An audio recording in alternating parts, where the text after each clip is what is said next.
farmland turned to a wasteland as scenes like this play out right across the flood-ravaged mid-north coast, the damage bills stretching into the tens of millions.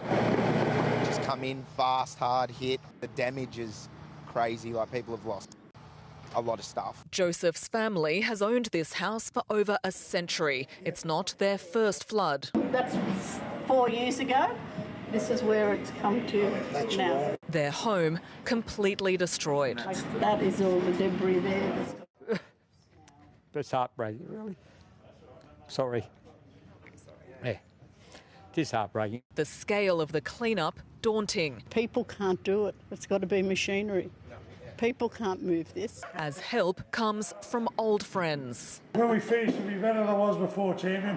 Former rugby league player Matt Adamson drove down from Queensland to lend a hand. Get pretty emotional growing up in this area. It was a beautiful place to grow up and be raised as a young kid. As shock turns to anger. Has the Prime Minister been here yet?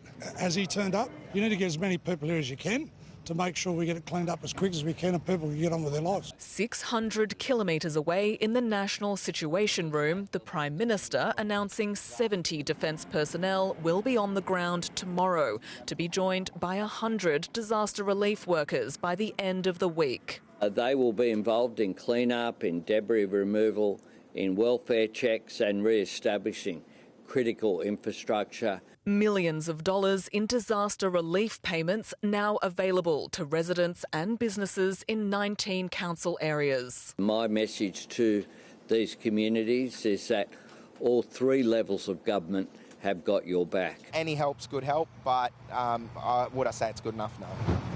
The Prime Minister will be here in Taree tomorrow to see firsthand the extent of this catastrophic devastation. The scale of these natural disasters, he says, is being driven by climate change. The science told us that there would be more frequent events and that they would be more intense. And that is what we are seeing playing out. See how far back it actually goes. It's quite intense. The PM to meet with locals tomorrow. I'm not really keen on the Prime Minister. Many who say much more assistance is needed. Alexandra Jones, SBS World News.